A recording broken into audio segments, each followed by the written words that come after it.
Langit Jogja sore itu kelabu, seakan tahu bahwa langkah seorang pria yang baru turun dari bas malam membawa beban yang lebih berat dari ransel militernya. Kopral Dimas Prakoso menjejakkan kakinya kembali ke tanah kelahirannya di Sleman setelah hampir 1 tahun bertugas di Papua.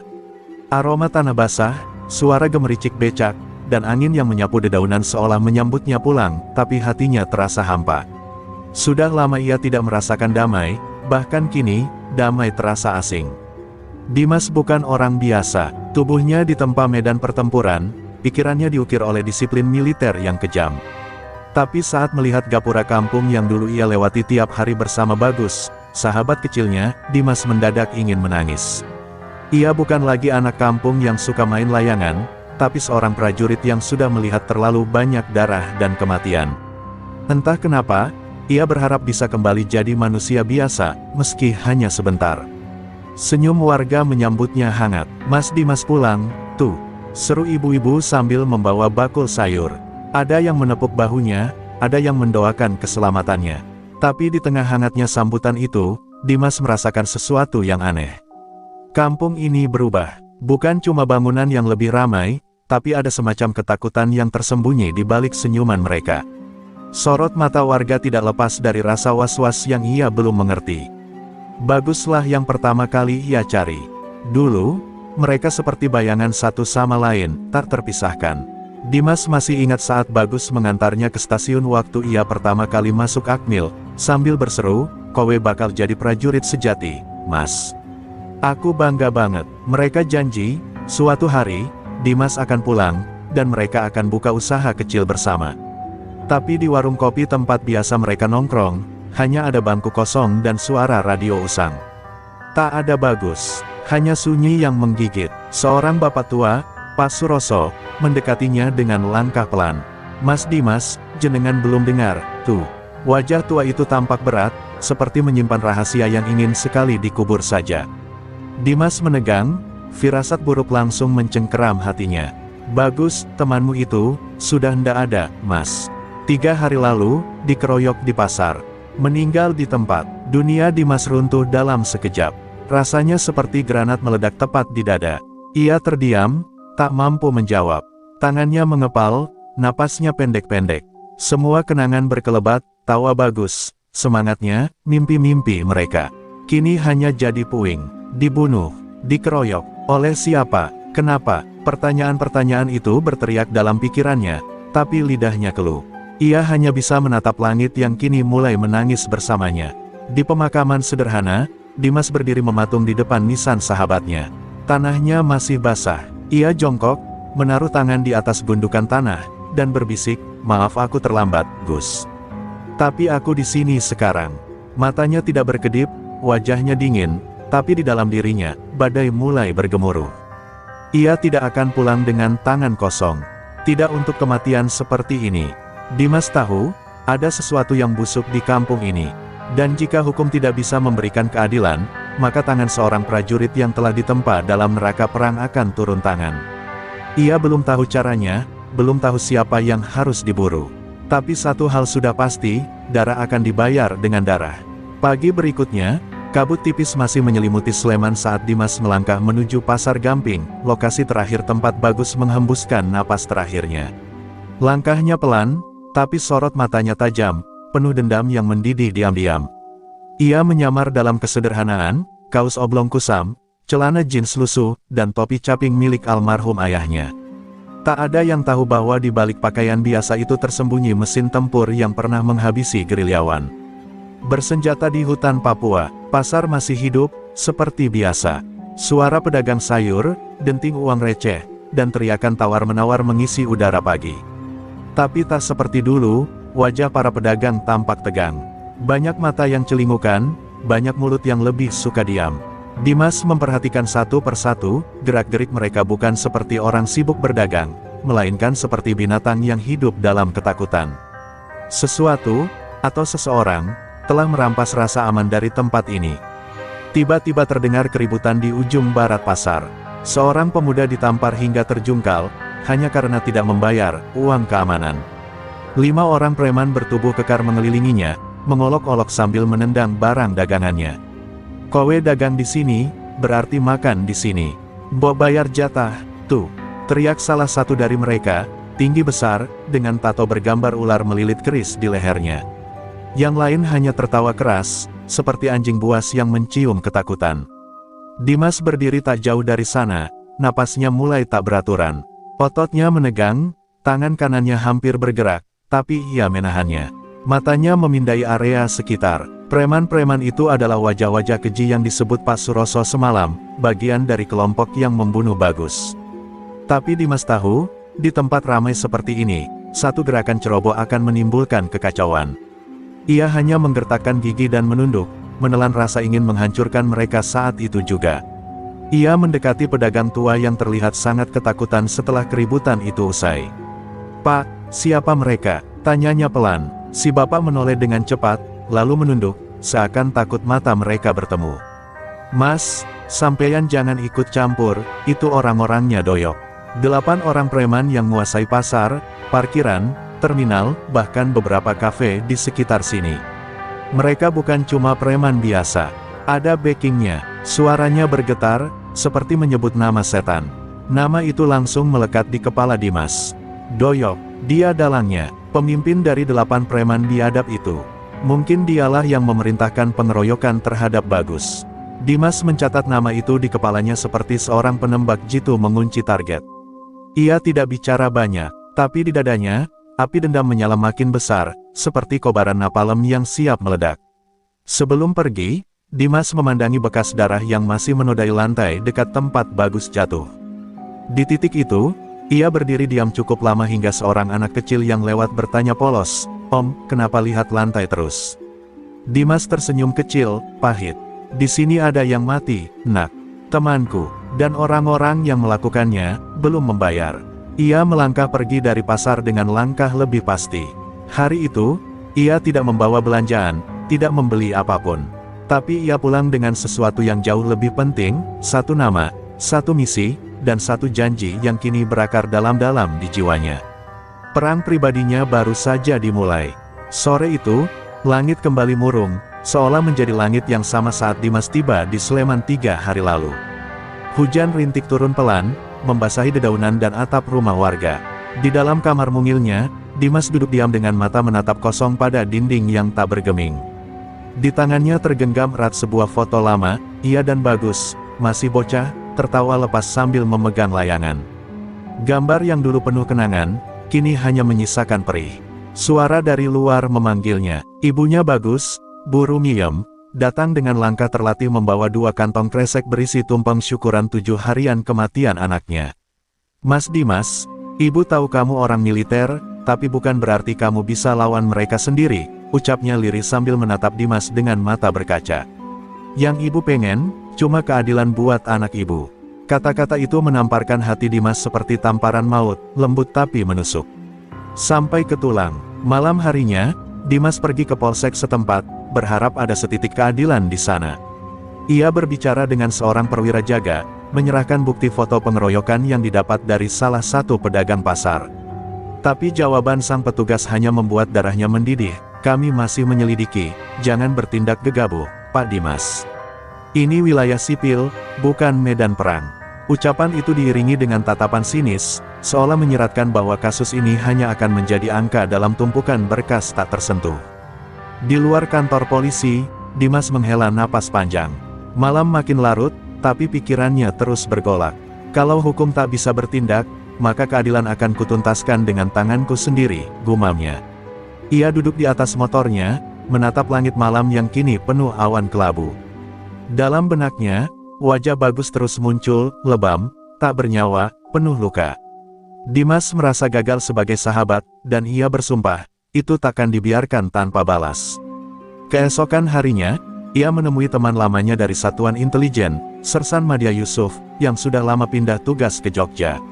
Yusuf enggan terlibat langsung, tapi memberikan satu berkas lusuh penuh catatan, daftar nama-nama preman aktif di wilayah Sleman, lengkap dengan ciri fisik, lokasi markas, dan hubungan antar anggota.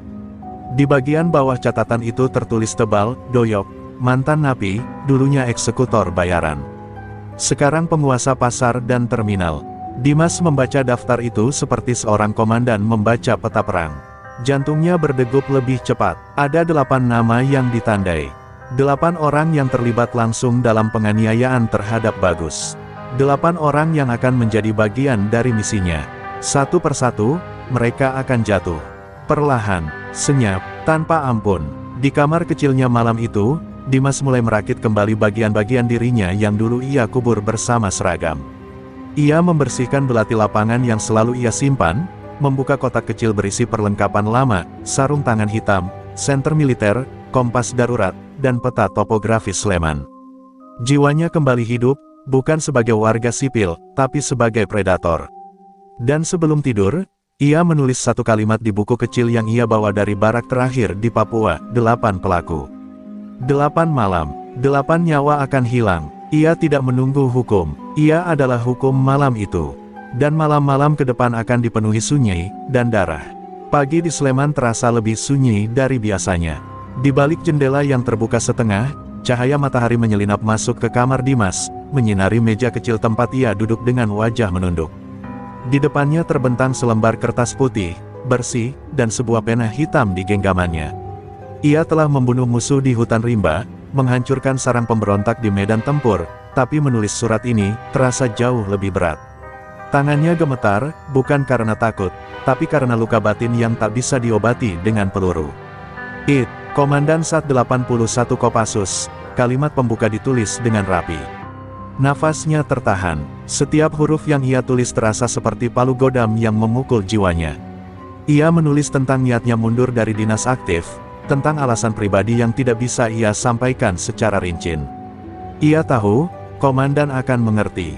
Tapi di balik alasan pribadi, tersembunyi satu kenyataan, Dimas akan turun ke jalan, bukan sebagai tentara negara, melainkan sebagai algojo dari keadilan yang mati suri.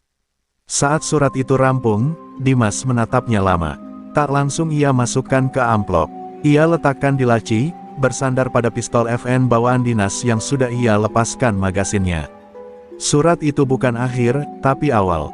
Sebuah batas tipis antara prajurit dan pembunuh. Dan Dimas telah memilih untuk melangkahi batas itu, bukan karena ia haus darah, tapi karena dunia ini terlalu diam melihat. Kebenaran dihancurkan oleh uang dan ketakutan. Hari itu, Dimas kembali menyamar. Dengan jaket motor kusam dan helm buram, ia menyusup ke terminal lama dekat Pasar Sleman. Di sana, salah satu dari 8 preman diketahui sering nongkrong dan memalak sopir truk malam. Namanya Jabrik, tinggi besar, bekas petinju jalanan yang kini jadi pemeras berdarah dingin. Dimas tak bicara sepatah kata pun. Ia hanya mengamati dari kejauhan, menghitung waktu, membaca ritme, seperti sniper yang menunggu detik paling sempurna. Menjelang petang, saat Jabrik masuk ke toilet belakang terminal, Dimas mengikutinya. Tempat itu sepi, bau pesing menyengat.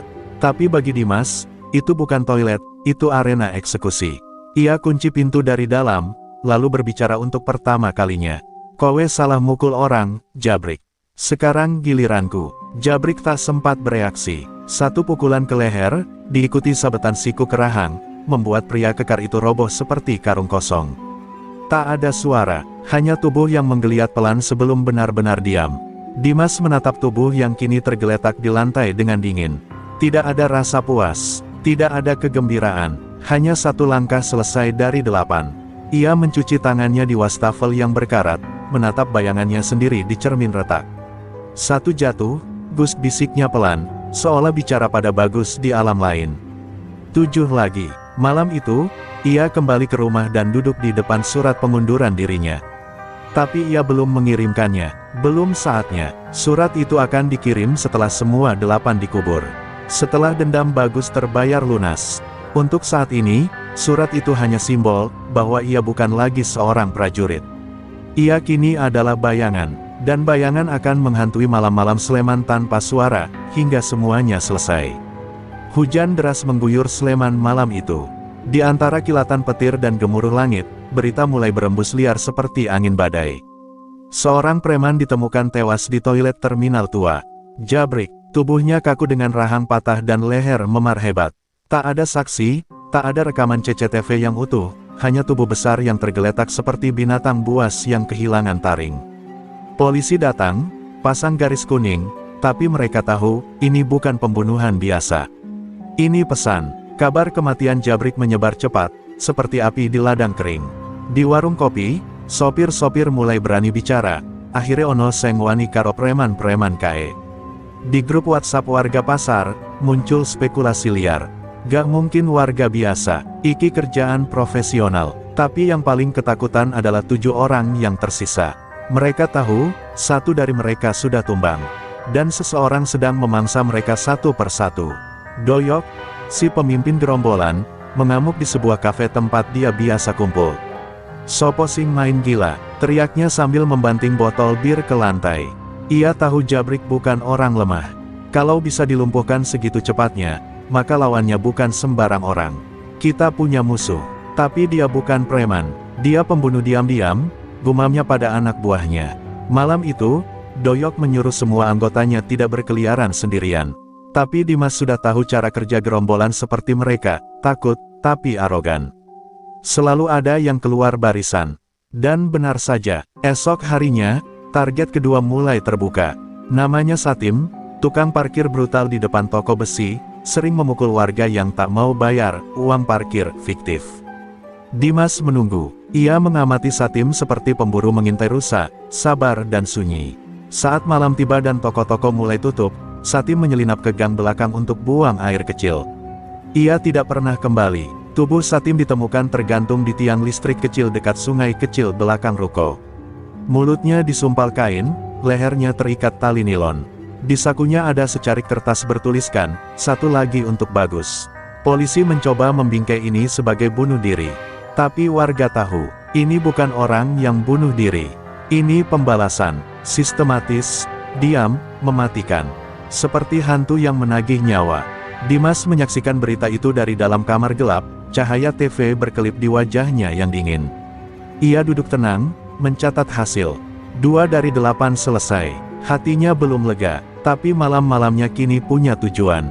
Ia mengisi kekosongan hidupnya dengan misi yang tak pernah ia minta, tapi kini tak bisa ia lepaskan. Ia bukan pembunuh, tapi ia juga bukan penyelamat. Ia hanyalah sahabat yang disakiti oleh dunia yang diam. Namun, di sudut hatinya, mulai muncul rasa asing, bukan ragu, tapi kegelisahan. Ia mulai bertanya, setelah 8 orang ini mati, apa yang tersisa dari dirinya? Apakah ia masih Dimas yang dulu? Atau hanya akan jadi bayangan lain yang menghantui kampungnya sendiri? Tapi suara Bagus di kepalanya, tawa, jeritan, dan tangisan ibunya, terus menenggelamkan keraguan itu. Ia belum selesai. Ia tak boleh berhenti. Belum sekarang. Dan di tengah hujan yang terus turun di malam kelima ini, Dimas membuka peta Sleman yang sudah mulai penuh tanda. Titik-titik merah adalah mereka yang telah mati. Titik-titik hitam, yang masih bernapas. 5 nama lagi, 5 malam lagi, 5 nyawa yang akan menebus 1 kematian. Doyok duduk gelisah di sebuah ruangan sempit di lantai 2 warung remang-remang milik kenalannya. Asbak di meja penuh puntung rokok, dan udara penuh aroma kecemasan. Ia tahu 2 anak buahnya bukan mati biasa, mereka diburu. Dibunuh, satu demi satu. Ia merasa seperti raja kecil yang kerajaannya mulai runtuh oleh tangan yang tak kasat mata. "Ini bukan kerjaan preman kampung, ini kerjaan militer," bisiknya pada dirinya sendiri, untuk pertama kalinya mengakui ketakutan yang ia simpan. Sementara itu, Dimas bergerak di tengah malam seperti bayangan. Ia tidak tidur, tidak makan dengan nikmat, tubuhnya hidup, tapi jiwanya seperti berada di lorong gelap yang tak tahu ujungnya. Tapi ia tak bisa berhenti. Nama berikutnya dalam daftar adalah Bono, preman muda yang terkenal suka membawa celurit dan menebar ancaman di depan SMA swasta. Dimas tahu Bono pengecut, tapi seperti anjing liar, saat merasa terpojok, dia bisa jadi berbahaya. Dimas menunggu malam itu di belakang sekolah yang sudah kosong. Ia tahu Bono sering nongkrong dengan 2 temannya sambil mabuk lem di pos ronda tua. Tapi malam ini, Bono datang sendirian, memaki-maki angin karena mabuk.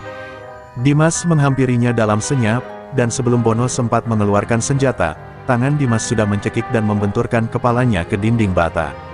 Sekali, 2 kali, 3 kali, sampai diam. Mayat Bono ditemukan paginya, dengan celuritnya tertancap di dadanya sendiri. Polisi menyebutnya kecelakaan saat mabuk dan main senjata tajam. Tapi di balik tembok pos ronda, ada coretan merah, 3 untuk Bagus. Orang-orang mulai resah. Ada yang takut, Tapi lebih banyak yang diam-diam berharap si pemburu terus bergerak. Karena dalam diam, semua tahu, selama ini, hukum sudah terlalu sering tertidur. Sementara itu, di Jakarta, Letkol Aditya, mantan Komandan Dimas, membaca laporan intelijen sipil yang dikirim padanya secara rahasia.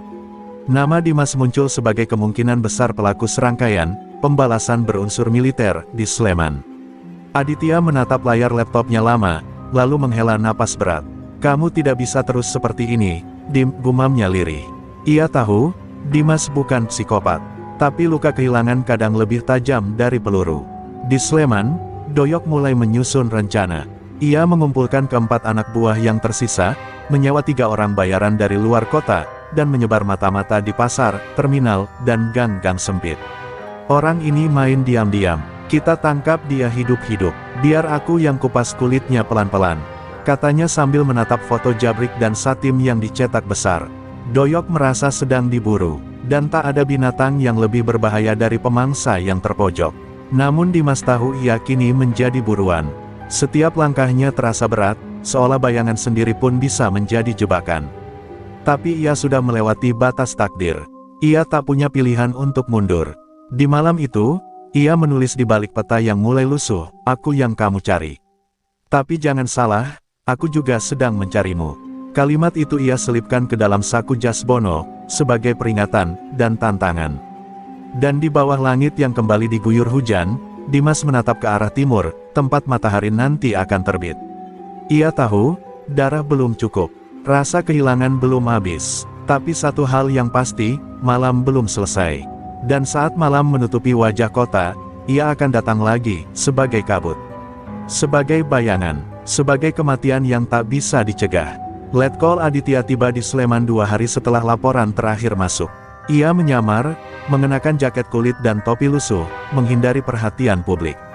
Pria itu bukan sekadar komandan, dia adalah sosok yang dulu menarik Dimas dari jurang kemiskinan dan membentuknya menjadi prajurit Kopassus yang disegani. Tapi kini, ia bukan datang sebagai atasan, melainkan sebagai sahabat yang harus menghentikan satu-satunya orang yang ia anggap seperti adik sendiri, sebelum semuanya terlambat. Di rumah kos kecil dekat Kalikod, Aditya bertemu dengan Lestari, adik perempuan Bagus. Gadis itu tampak pucat, matanya bengkak karena menangis terlalu lama. Ia memeluk Aditya tanpa berkata apa-apa, hanya gemetar. Lestari mengaku sempat dihubungi Dimas melalui nomor asing. Dia minta maaf karena gak bisa datang ke pemakaman Mas Bagus. Tapi dia janji, semuanya akan dibayar lunas, bisik Lestari lirih. Aditya tahu, itu bukan janji kosong. Itu sumpah prajurit yang sudah kehilangan pegangan. Sementara itu, Dimas menyusun langkah berikutnya. Targetnya kali ini adalah Rojak, mantan narapidana yang kini jadi penagih utang liar dan penjudi kelas kakap. Rojak tak pernah jauh dari pengawal pribadi dan suka nongkrong di karaoke bawah tanah. Dimas tahu kali ini tidak bisa bergerak sendiri. Tapi ia tidak percaya siapapun. Maka ia mengintai berhari-hari, menunggu celah. Dan saat Rojak tertidur di ruang VIP setelah minum terlalu banyak, Dimas menyusup lewat plafon rusak, turun tanpa suara, dan mencekik pria itu dengan tali piano. Tubuh Rojak ditemukan tergantung di langit-langit ruangan karaoke dengan nada lagu dangdut masih mengalun pelan. Di samping mayatnya, ada botol minuman keras yang pecah dan sebuah amplop kecil berisi tulisan tangan 4.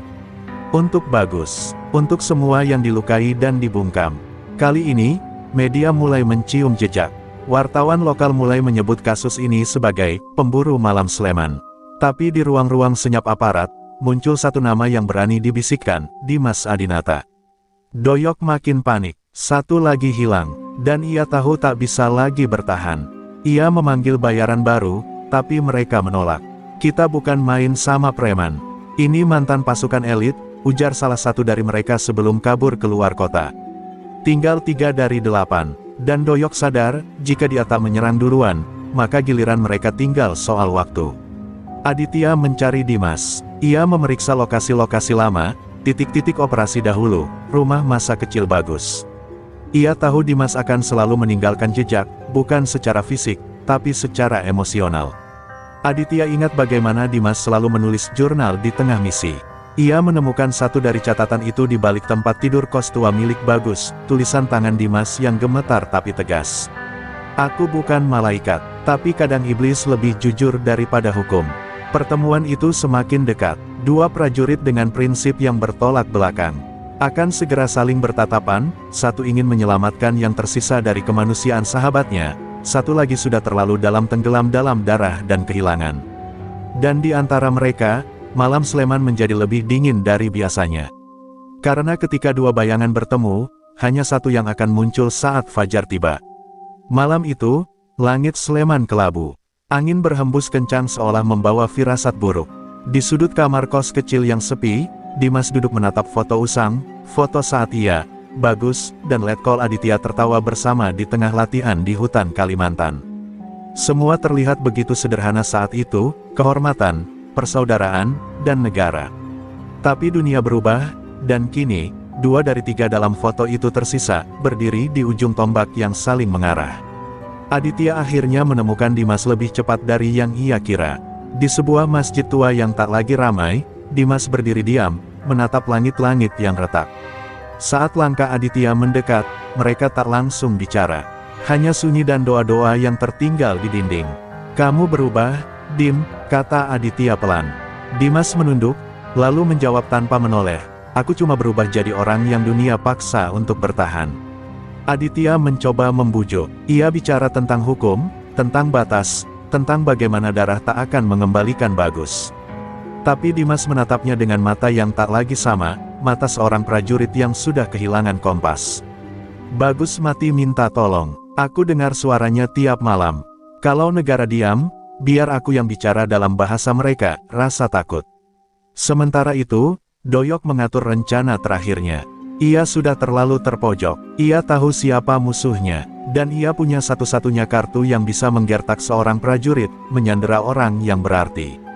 Di malam yang sama saat Aditya dan Dimas bertemu, Lestari diculik dari rumah kontrakan kecilnya. Tak ada yang tahu, tak ada yang melihat, tapi di layar ponsel Dimas, sebuah video dikirimkan, Lestari terikat, mulut disumpal, dan suara Doyok berkata, "Ayo kita ngobrol, prajurit." Darah Dimas mendidih, dunia di sekelilingnya runtuh dalam sekejap. Semua rencana, semua kontrol yang ia pegang selama ini hancur. Untuk pertama kalinya, Dimas panik. Tapi bukan ketakutan yang muncul, melainkan amarah murni. "Aku bunuh kalian semua malam ini," gumamnya, menggertakkan rahang. Aditya berusaha menahan, tapi Dimas sudah melangkah cepat keluar masjid. Ia bukan lagi pemburu dalam bayangan. Ia akan datang sebagai badai. Di markas kecil yang tersembunyi di pinggir kota, Doyok bersiap. Ia pasang jebakan, letakkan senjata. 3 preman terakhir menunggui Lestari seperti penjaga neraka. Mereka tak tahu, keputusan menyentuh orang yang berarti bagi Dimas adalah kesalahan terakhir yang bisa mereka buat. Karena kini, yang akan datang bukan sekadar pembunuh, melainkan sesuatu yang lebih purba, pembalasan dari rasa kehilangan yang sudah terlalu lama disimpan. Langkah Dimas malam itu tidak lagi senyap. Ia tidak menyusup, ia tidak mengintai, ia menerobos, seperti singa yang masuk ke kandang serigala. Dan satu hal pasti, malam ini akan merah oleh darah. Karena kode merah sudah dinyalakan, dan tak ada jalan mundur.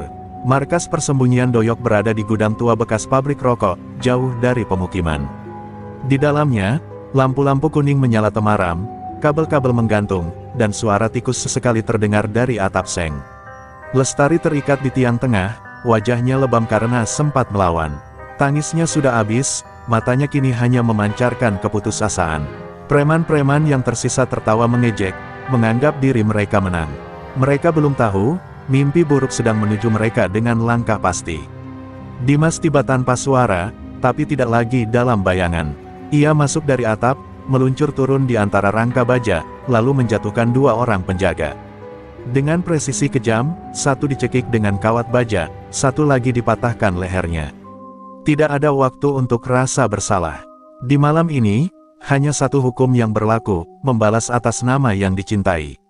Dimas menyelinap menuju pusat ruangan, menyapu senapan rakitan yang tergeletak di meja, dan mengisi magazennya dengan peluru yang disimpannya khusus untuk malam ini. Tiba-tiba suara alarm berbunyi. Salah satu preman menyadari penjaga sudah tiada.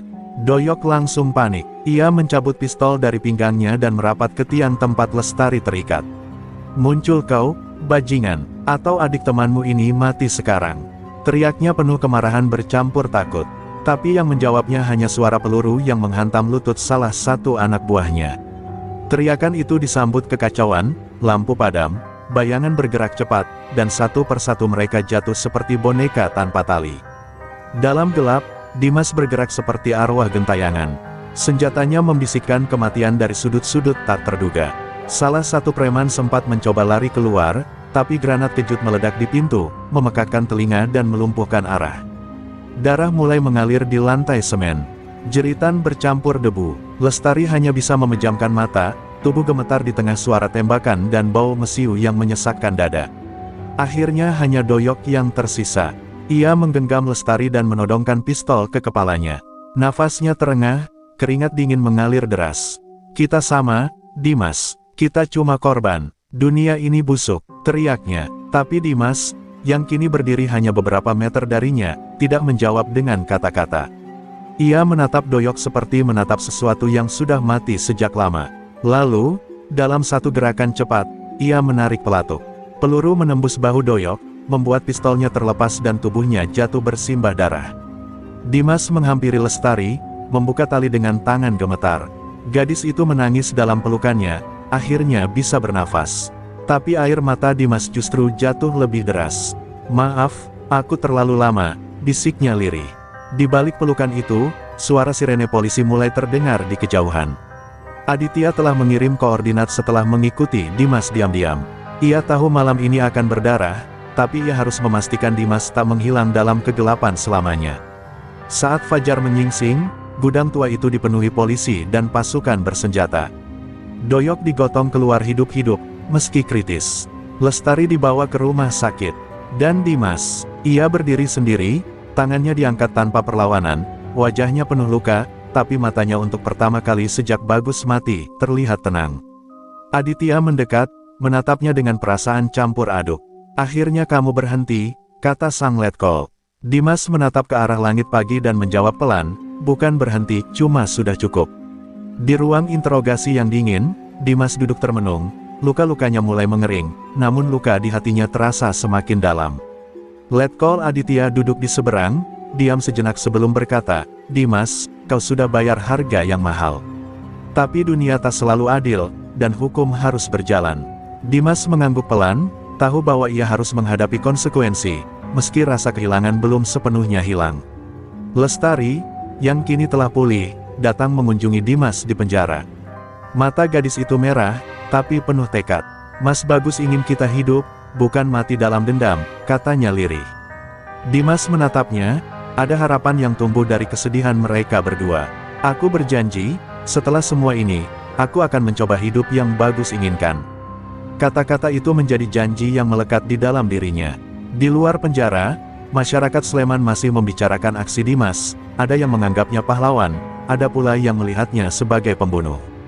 Berita media mewarnai opini publik, tapi satu hal pasti, keberanian dan kesedihan Dimas meninggalkan jejak yang sulit dilupakan. Bahkan Aditya, di kantornya, memikirkan apakah sistem benar-benar mampu mengayomi mereka yang terluka seperti Dimas.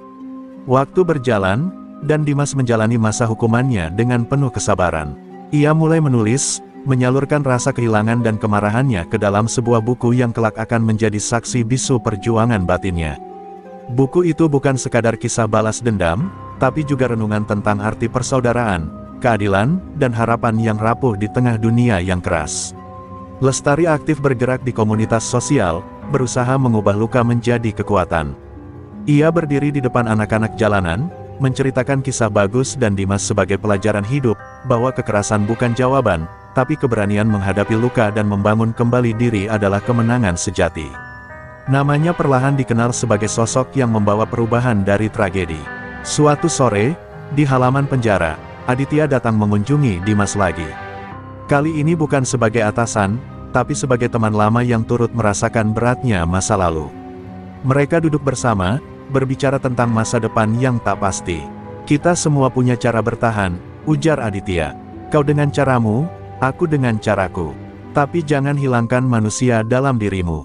Ketika hari pembebasan Dimas tiba, langit Sleman cerah. Banyak yang datang menyambut, termasuk Lestari dan Aditya. Suara-suara harapan terdengar di udara, seolah membuka lembaran baru yang belum pasti, tapi penuh kemungkinan. Dimas melangkah keluar, bukan lagi sebagai pemburu dalam bayangan, tapi sebagai pria yang mencoba menutup luka lama dan membuka jalan baru.